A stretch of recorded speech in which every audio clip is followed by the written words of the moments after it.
রব বলেন আমি মানুষকে এবং জিনকে একমাত্র আমার ইবাদতের জন্য বানিয়েছি।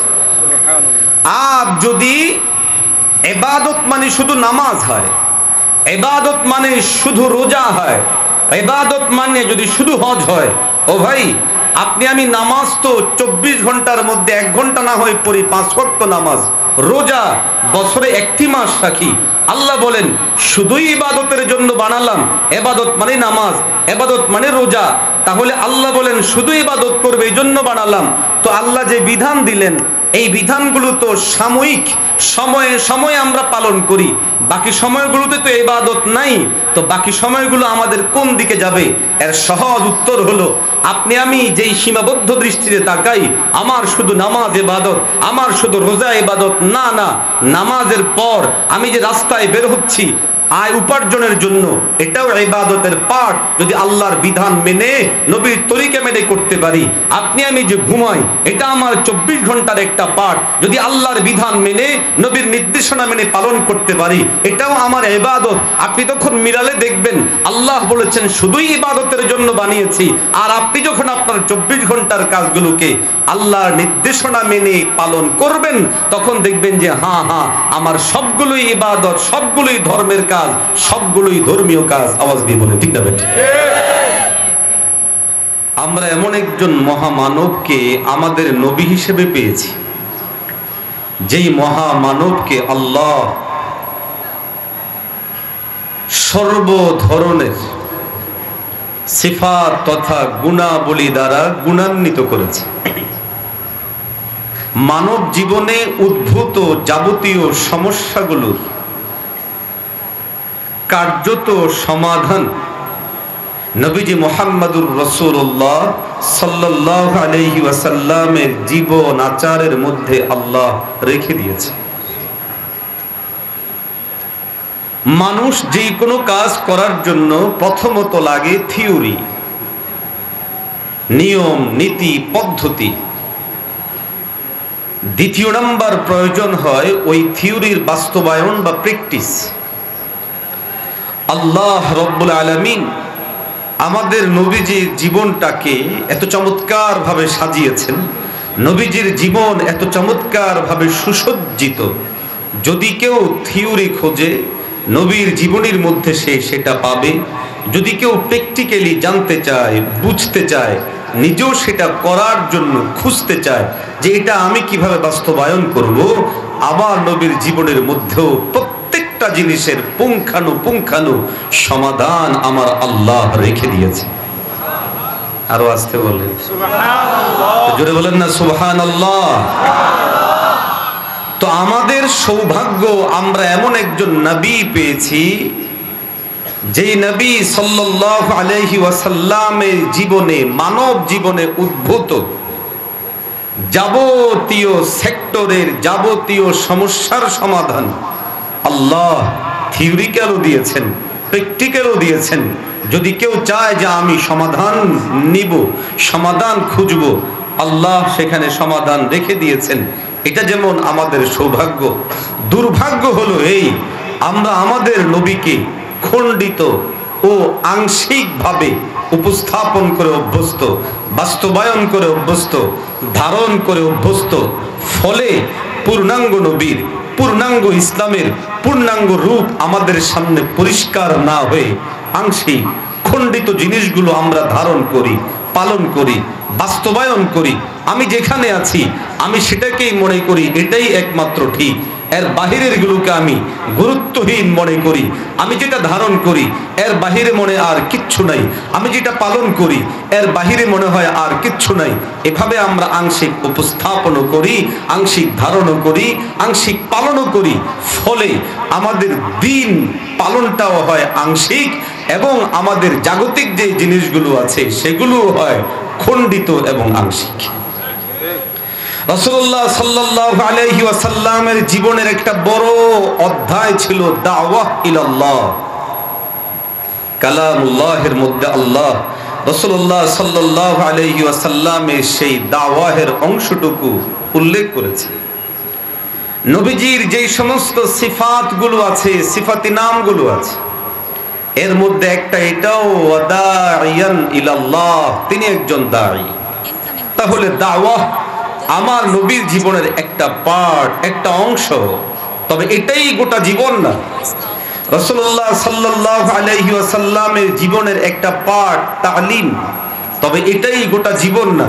রাসূলুল্লাহ সাল্লাল্লাহু আলাইহি ওয়াসাল্লামের জীবনের একটা পার্ট জিহাদ, কিতাল, তবে এটাই শুধু একমাত্র দিন না, বরং আপনি আমি যদি মিলাই তাহলে দেখব রাসূলুল্লাহ সাল্লাল্লাহু আলাইহি ওয়াসাল্লামের জীবনে দাওয়াও ছিল, জিহাদও ছিল, তালিমও ছিল, তাবলীগও ছিল, কিতালও ছিল, তাসাউফও ছিল। নবীজির যুগে দ্বীনও ছিল, দুনিয়াও ছিল, দুনিয়াবি বিষয়ও ছিল, আখিরাতের বিষয়ও ছিল। দুনিয়ার বিষয়গুলো শুধু দুনিয়া হিসেবে না, বরং দুনিয়ার জিনিসগুলোকে নবী এমন ভাবে করে গেছেন, উম্মতি যদি দুনিয়ার বিষয়গুলোকে নবীর মতো করে, নবীর দেখানো পথ অনুযায়ী করে, তখন আর এগুলো দুনিয়ার বিষয় থাকে না, এই সবগুলো আখিরাতের বিষয় হয়ে যায়। তো আমরা আমাদের নবীকে খণ্ডিতভাবে ধারণ এবং উপস্থাপন, দ্বীনি দিক থেকে ধারণ করার কারণে ক্ষতি হলো এই, তাবলীগ যারা করেন তারা মনে করে এর বাহিরে যারা বাকিরা দ্বীনের উপরে না। মাদ্রাসায় যারা পড়ায় ওরা মনে করে বাকি যারা তারা আর কোনো কাজ করে না, আমরাই কাজ করি। যারা জিহাদ ফি সাবিলিল্লাহের মতো গুরুত্বপূর্ণ কাজে আছেন তারা মনে করেন আমাদেরটাই একমাত্র কাজ, বাকিদেরগুলো আর কোনো কাজ না। যারা এত ভিন্ন সিয়াসার লাইনে আছেন তারা মনে করে আমাদেরটাই কাজ, বাকিদেরটা কাজ না, এটাই একমাত্র নবীর আদর্শ দর্শন। ফলাফল এই দাঁড়ায় একটা পক্ষ আরেকটা পক্ষের ব্যাপারে বিরোধ তৈরি হয়, মোকাবেলা তৈরি হয়। এক পক্ষ আরেক পক্ষকে আপন মনে করে না, সম্পূরক মনে করে না, সহায়ক মনে করে না, বিরোধী মনে করে, ক্ষতিকর মনে করে। ফলে এক পক্ষ আরেক পক্ষকে ঘায়েল করতে নামে। ও উম্মতি, না না, আমরা এমন একজন নবী পেলাম যিনি দ্বীনের ক্ষেত্রে আপনার আমার জন্য, সবার জন্য সর্বদিক বিবেচনায় তিনি মুক্তাদা, তিনি সর্বদিক বিবেচনায় আমাদের জন্য রাহবার, সর্বদিক বিবেচনায় তিনি আমাদের জন্য হুদা। আমি যদি দাঈ হই, নবীর জীবনের দাওয়াহের অংশগুলো আমার জন্য অনুকরণীয়, অনুসরণীয়। আমি যদি মুবাল্লিগ হই, নবীর জীবনের তাবলীগের যেই জায়গাগুলো সেগুলো অনুকরণীয়, অনুসরণীয়। আমি যদি মুআল্লিম হই, মুতাআল্লিম হই, নবীর জীবনের সেই পাঠগুলো আমার জন্য অনুকরণীয়। আমি যেখানে আছি সেটাকে আমি পূর্ণাঙ্গভাবে ধারণ করে, পালন করে, বাকিদের যেই কাজগুলো আছে সেটার ব্যাপারে আমার ভাবনা থাকবে, আমারটাও দ্বীনি কাজ, তারটাও দ্বীনি কাজ। সে একটা কাজ করে ইসলামের উপকার করে, আমি আরেকটা কাজ করে ইসলামের উপকার করছি। কিন্তু আপনি আমি যদি এইভাবে না করে ভিন্নভাবে করি, আমারটাই কাজ, ওইটা কাজ না, ভুল হবে। আপনি আমি ক্ষতিগ্রস্ত হব, ইসলাম ক্ষতিগ্রস্ত হবে। মাঝখান থেকে ধান্দাবাজেরা, চোরেরা, ডাকাতেরা, খুনিরা আপনার আমার দ্বীনেরও ক্ষতি করবে, আপনার আমার আখিরাতেরও ক্ষতি করবে, ইসলামেরও ক্ষতি করবে। সর্বোপরি আমাদেরকে ভয়ঙ্কর এক ভয়াবহ ক্ষতির মধ্যে তারা ফেলে দিবে। বিষয়টা বোঝার জন্য আমি আপনাদেরকে ছোট্ট আরেকটা উদাহরণ দিই খণ্ডিত উপস্থাপনের। আমরা যারা দিনদার, ধর্ম পালন করি, ধর্ম বলতে আমরা শুধু এতটুকু বুঝি নামাজ ধর্ম, রোজা ধর্ম, ধর্মীয় কাজ, ওয়াজ করা, ওয়াজ শোনা ধর্ম, ধর্মীয় কাজ, তাবলীগে যাওয়া, তাবলীগ করা ধর্ম, ধর্মীয় কাজ। কিন্তু এর বাহিরে আরো যেই কাজগুলো আছে, ব্যবসা করা, দিনমজুরি করা, চাষাবাদ করা, রাজনীতি করা, এই সমস্ত কাজগুলোকে না আমরা দ্বীন মনে করি, না আমরা দ্বীনের কাজ মনে করি, না আমরা ধর্ম মনে করি, না আমরা ধর্মীয় কাজ মনে করি। আওয়াজ দিয়ে বলে ঠিক না বেঠিক? বরং দ্বীন ও ধর্মের ব্যাপারে এই খণ্ডিত চিন্তার কারণে নবী মুহাম্মদুর রাসূলুল্লাহ সাল্লাল্লাহু আলাইহি ওয়াসাল্লামকে এই আংশিকভাবে ধারণ করার কারণে, ধারণ যখন আংশিক করছি তো বাস্তবায়নটাও হয় আংশিক। ফলে যদি কোনো মসজিদের ইমাম সাহেব ইমামতির পাশাপাশি দোকান দেয়, তো এলাকার মানুষ কানাকানি করে, একজনকে আরেকজনে কানাকানি করে বলে, কিরে ভাই, হুজুরের মনে হয় এখন দুনিয়া ঢুকে গেছে মাথার মধ্যে, দেখ হুজুর ইমামতিও করে আবার দোকানদারিও করে। আবার দিয়ে বলে, ঠিক না ভাই? আর যদি কোনো মৌলবী, কোনো আলেমে দ্বীন, কোনো মুফতি, কোনো মুহাদ্দিস, একদিকে ইমাম আরেক দিকে তিনি দাঁড়িয়েছেন মেম্বার হওয়ার জন্য, দাঁড়িয়েছেন চেয়ারম্যান হওয়ার জন্য, ইমামতি থাকবে? আরো আসতে বলেন না, জোরে বলেন না। সাথে সাথে গোটা এলাকা ছড়িয়ে পড়বে, হায় হায় হায় হুজুর, আগে তো হুজুরকে আমরা এমন ভাবি নাই, হুজুরের কাজ তো ইমামতি করবে, হুজুর আবার মেম্বার কেন হবে, চেয়ারম্যান কেন হবে, এমপি কেন হবে? হুজুরের তো এগুলো কাজ না, হুজুরের কাজ ধর্মের কাজ, ধর্মীয় কাজ হুজুরের মধ্যে সীমাবদ্ধ, মসজিদের মধ্যে সীমাবদ্ধ, মাদ্রাসার মধ্যে সীমাবদ্ধ, এর বাহিরে সমাজে ধর্ম নাই, বাজারে ধর্ম নাই, রাষ্ট্রে ধর্ম নাই, পরিবারে ধর্ম নাই, এমনকি ধর্মীয় কাজ বিয়ের মধ্যে ধর্ম নাই।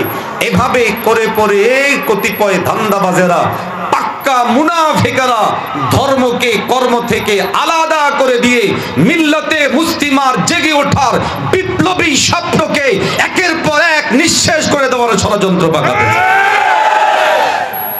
অতএব ভাইয়ারা, আল্লাহর ঘোষণা আমার নবী সাল্লাল্লাহু আলাইহি ওয়াসাল্লামকে প্রেরণের পর, আল ইয়াউমা আকমালতু লাকুম দীনাকুম, আজকের দিনে আমি আমার দ্বীনকে পূর্ণাঙ্গ করেছি, ওয়া আতমামতু আলাইকুম নি'মাতি ওয়া রাদিতু লাকুমুল ইসলাম দীনা। এই আয়াতে কারীমার মধ্যে আল্লাহ রাব্বুল আলামিন দ্বীনের পূর্ণাঙ্গতা থিওরিক্যাল ভাবে বর্ণনার পর আমাদের নবী সাল্লাল্লাহু আলাইহি ওয়াসাল্লামের মাধ্যমে প্র্যাকটিক্যালি বুঝিয়েছেন পূর্ণাঙ্গ দ্বীন কাকে বলে, নিয়ামত পূর্ণ করা কাকে বলে। নবীজি সাল্লাল্লাহু আলাইহি ওয়াসাল্লামের জীবনটাকে যদি আপনি সামনে আনেন, চোখ বন্ধ করে ভাবতে থাকেন, আমি একজন ব্যবসায়ী, আপনার আমার জন্য আমার নবীর জীবনের মধ্যে ব্যবসায়ীদের জন্য দিক নির্দেশনা আছে না নাই? আছে। শুধু থিওরিক্যালও না প্র্যাকটিক্যালও? প্র্যাকটিক্যালও। একটু কথা বললে ভালো হবে। প্র্যাকটিক্যাল। আমার কথা বোঝা যায়? শব্দ বোঝা যায়? তাহলে ব্যবসা এটা শুধুই দুনিয়াদারির কাজ না আখিরাতেরও কাজ? আখিরাতেরও কাজ। শুধুই এটা দুনিয়াদারি না ধর্ম? ধর্ম কাকে বলে? ধর্মের সহজ পরিচয় হলো যেই কাজ করার জন্য আল্লাহর পক্ষ থেকে অনুমোদন আছে। নাম্বার 2, যেই কাজ বাস্তবায়নে নবীজি সাল্লাল্লাহু আলাইহি ওয়াসাল্লামের নির্দেশনা আছে, নবীজি সাল্লাল্লাহু আলাইহি ওয়াসাল্লামের পক্ষ থেকে পথ প্রদর্শন আছে, বাস সেটা ধর্মের কাজ, সেটা ধর্মীয় কাজ।